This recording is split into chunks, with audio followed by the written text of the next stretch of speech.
श्री स्वामी समर्थ. नमस्कार भक्तांनो. जर तुम्हाला घरी आनंद मिळत नसेल आणि तुम्ही नेहमीच ताणतणावात असाल तर आजपासूनच हे काम सुरू करा. प्रत्येकाला आपल्या आयुष्यात विकास, आपल्या आयुष्यात समृद्धी, आरोग्य हवे असते. तथापि आपल्या सर्व प्रयत्नांना न जुमानता कधी-कधी आपल्याला दुःख आणि संकटांना तोंड द्यावे लागते. याचे कारण कधी-कधी घरातील वास्तू असू शकते. वास्तुशास्त्रानुसार घरात ठेवलेल्या वस्तूंची जागा बदलून तुम्हाला फायदा होऊ शकतो. घरात आणि तुमच्या आयुष्यात सकारात्मकता आणण्यासाठी वास्तुशास्त्र खूप महत्त्वाचे आहे. घरात सुख आणि समृद्धीसाठी कोणते वास्तू टिप्स अवलंबवले पाहिजे हे जाणून घेऊया. पण त्याआधी जर तुम्ही चॅनलवर नवीन असाल तर चॅनलला सबस्क्राईब करा आणि व्हिडिओला लाईक करा आणि कमेंट बॉक्समध्ये जय लक्ष्मी माता नक्की लिहा. 1. गुरुवारी घरात कोणतीही पिवळी वस्तू घालायला विसरू नका. गुरुवारी घरात कोणतीही पिवळी वस्तू घालायला सुरुवात करा आणि पिवळी फळे खा आणि हिरव्या रंगाच्या वस्तूंपासून दूर राहा. बुधवारी तुम्ही हिरव्या रंगाचे पदार्थ खावेत पण पिवळ्या रंगाच्या पदार्थांपासून दूर राहावे. असे केल्याने घरात सुख, शांती आणि समृद्धी वाढते आणि आनंद येतो आणि समस्या दूर होतात. 2. वास्तूनुसार सकाळी उठल्यावर तुम्ही सर्वात आधी तुमचा मुख्य दरवाजा स्वच्छ आणि सजवावा. यामुळे देवी लक्ष्मीचा आशीर्वाद व्यक्तींवर नेहमीच राहतो आणि घरात सुख समृद्धी येते. यासोबतच घरात सकारात्मक ऊर्जा निर्माण होते. वास्तूनुसार घराचा मुख्य दरवाजा हा ऊर्जेचा स्रोत मानला जातो असे मानले जाते. म्हणून घरात सकारात्मक ऊर्जा आणण्यासाठी मुख्य दरवाजावर पीठ आणि रंगाची छोटी रांगोळी काढा. यामुळे देवी लक्ष्मी घरात येते आणि सकारात्मक ऊर्जा देखील घरात प्रवेश करते. जर तुम्ही सकाळी लवकर उठून रांगोळी काढू शकत नसाल तर सिंदूर किंवा कुंकू लावून ओम आणि शुभ लाभ लिहा. यामुळे तुमच्या घरात कधीही कोणताही आजार प्रवेश करणार नाही आणि नकारात्मक ऊर्जा देखील तुमच्या घरातून निघून जाईल. 4. असे मानले जाते की जेव्हा तुम्ही जेवायला बसता तेव्हा त्याआधी तुम्ही 5 लोकांना खायला द्यावे, जेणेकरून तुमच्या घरात कधीही पैशांची कमतरता भासू नये आणि ती दिवसेंदिवस वाढतच राहावी. यासाठी अन्न शिजवताना पहिली भाकरी गायीसाठी, 1 भाकरी कुत्र्यासाठी, माशांना पीठ खायला द्या, पक्ष्यांना धान्य खायला द्या आणि मुंग्यांना साखर आणि पीठ खायला द्या. जर तुम्ही हे करू शकत नसाल तर निश्चित किमान एक तरी खायला द्या. जेव्हा जेव्हा संधी मिळेल तेव्हा या 5 पैकी एक नक्कीच खायला द्या. याशिवाय असे म्हटले जाते की घराच्या प्रवेशद्वारावर तुळशी आणि चमेलीची झाडे लावल्याने घरात संपत्ती येते आणि सकाळी उठल्यानंतर व्यक्तींनी ही झाडे अवश्य पाहावीत. याशिवाय हिंदू धर्मात तुळशीचे रोप खूप पवित्र मानले जाते. ही वनस्पती बहुतेक हिंदू घरांमध्ये आढळते. या वनस्पतींची दररोज पूजा केली जाते. यासोबतच देशी तुपाचा दिवा लावला जातो. वास्तुशास्त्रानुसार घराच्या मुख्य दरवाजावर झाडाचे मूळ लाल कपडाने बांधले जाते, लटकवले जाते. नकारात्मक ऊर्जा प्रवेश करणार नाही आणि कुटुंबातील सदस्यांना धनाची, देवी लक्ष्मीची आशीर्वाद मिळेल आणि तुमच्यावर कृपा नेहमी राहील. जर घरातील बाई सकाळी उठल्यानंतर घराच्या मुख्य दरवाजावर पाण्याचे भांडे ओतल तर देवी लक्ष्मीचे घरात प्रवेश करण्याचा मार्ग मोकळा होतो. जर तुम्हाला घरात सुख शांती हवी असेल तर प्रत्येक अमावस्येच्या दिवशी घर पूर्णपणे स्वच्छ करा आणि घरात निरुपयोगी वस्तू ठेवू नका. कच्ची लस्सी, शिंपडा आणि 5 अगरबत्ती ठेवा. जर तुम्हाला घरात शांती आणि आनंद हवा असेल तर आनंद टिकवून ठेवण्यासाठी सकाळी आणि संध्याकाळी प्रार्थना करा. कक्षात तुम्ही प्रवेशद्वाराजवळ दिवा लावा. सकाळी आणि संध्याकाळी घरी मंदिरात पूजा करा. 6. जर तुम्हाला तुमच्या घरात आनंद यायचा असेल तर लाफिंग बुद्ध आणा, कारण लाफिंग बुद्ध हे आनंद आणि समृद्धीचे प्रतीक मानले जाते. वास्तुशास्त्रानुसार लाफिंग बुद्धा घरात ठेवल्याने सुख शांती मिळेल आणि कुटुंबातील सदस्यांना आर्थिक संकटाचा सामना करावा लागणार नाही. याशिवाय जर तुम्ही तुमच्या बेडरूममध्ये बुडत्या जहाजाचे, महाभारत युद्धाचे किंवा हिंसक प्राण्यांचे किंवा पक्ष्यांचे चित्र ठेवले असतील तर ते सुख आणि समृद्धीचे कारण बनेल. वैवाहिक जीवनात तणाव निर्माण होऊ शकतो, म्हणूनच आजच ते दूर करा.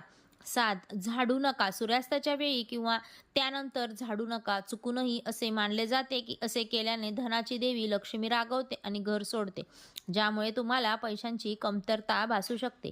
8. कापूर जाळणे. प्रार्थना प्रार्थने दरम्यान कापूर जाळला जात असल्यास तर रात्री झोपण्यापूर्वी तुपात बुडवून कापूर जाळला पाहिजे. यासोबतच त्याचा धूर संपूर्ण घरात पसरावा. असे केल्याने घरात शांती राहते असे मानले जाते. तसेच घरातील नकारात्मक ऊर्जा बाहेर जाते. 9. नकारात्मकता दूर करण्यासाठी मीठ खूप प्रभावी आहे. जर तुम्हाला हवे असेल तर मिठाचा एक गठ्ठा बनवा आणि तो घराच्या एका कोपऱ्यात ठेवा, जेणेकरून कोणीही हे पाहू शकणार नाही. यामुळे घरात आनंद परत येईल. 10. वास्तुशास्त्रानुसार घराचा ईशान्य कोपरा सर्वात पवित्र आणि सकारात्मक भाग आहे.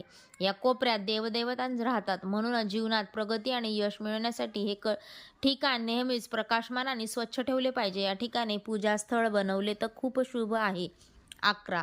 वास्तुशास्त्रात अनावश्यक पाणी टपकणे हे पैशांचे नुकसान दर्शवते. वास्तूनुसार नळ किंवा टाक्यांमधून पाणी टपकणे शुभ मानले जात नाही. ज्या घरात नळातून पाणी टपकते तिथे सुख आणि समृद्धी जास्त काळ टिकत नाही. घरात सुख, समृद्धी आणि शांती राहावी म्हणून हा दोष त्वरित दूर करा. ज्योतिषशास्त्रात अनेक ग्रह शुभ परिणाम देतात. त्यामुळे गुरुग्रहाला सुख, समृद्धी आणि समृद्धीचा कारक मानले जाते. जीवनात गुरुग्रह बळकट करण्यासाठी फरशी पुसण्याच्या पाण्यात थोडे मीठ, हळद मिसळा आणि त्या उपायाने फरशी पुसून टाका. जीवनात प्रगतीची शक्यता नेहमीच वाढते. 12. दररोज देवाची पूजा करावी आणि घरी अगरबत्ती आणि दिवे लावावेत. त्यामुळे घरातील वातावरण सकारात्मक राहते. पूजा करताना नेहमी पूर्व किंवा उत्तर दिशेला तोंड करावे. सायंकाळी घराचा प्रत्येक कोपरा पेटवला पाहिजे, कारण अंधार हा नकारात्मक आणि वाईट शक्तींचा घटक मानला जातो. 13. असे मानले जाते की घरी अन्न शिजवल्यानंतर प्रथम ते देवाला अर्पण करावे, जेणेकरून घरात अन्न आणि पैशांची कमतरता भासू नये.